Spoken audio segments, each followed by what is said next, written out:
Good morning, everyone.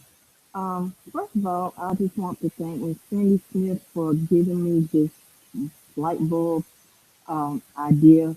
As we talked yesterday, it came to me that I needed to do this same format for our meeting today and possibly cut out some time and a little bit of boredom, and we can really get to the gist of why we're having my portion of the meeting today.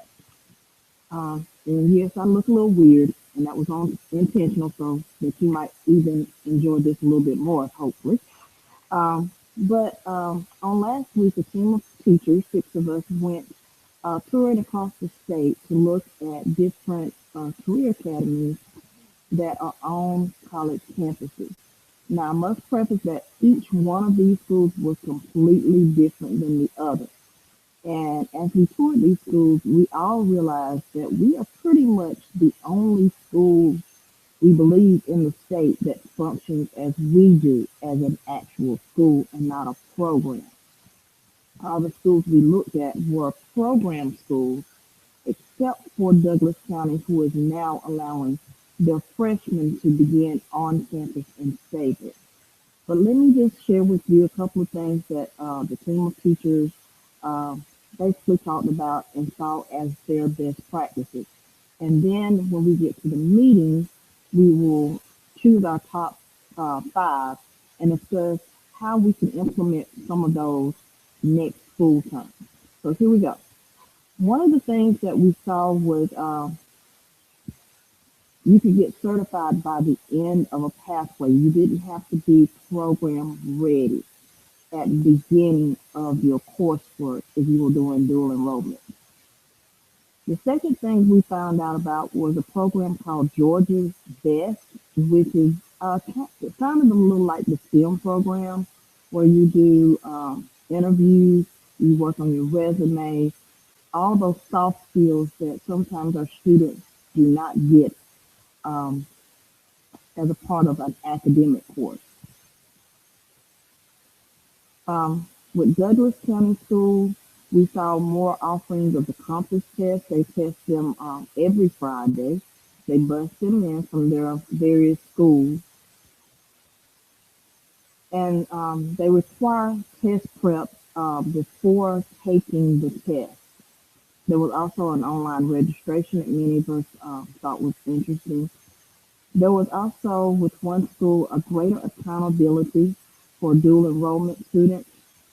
For instance, with West Georgia Technical College, who is um, a cohort or a partner with Douglas County College and Career Institute, they require those students to have a 70 or better in their coursework, or they're dismissed from the program, which leads to dismissal from CCI. There was also a leadership team with the faculty and the college, which may be something we could consider. There was a lot of teaching of soft skills, not just the academics.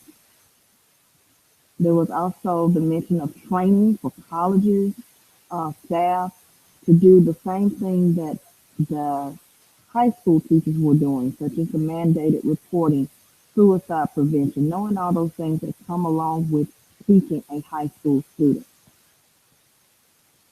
We also found from all of the schools that there was greater accountability for attendance because the college, especially with College and Career Institute in Douglasville, the college required a greater attendance policy, so they followed along with that.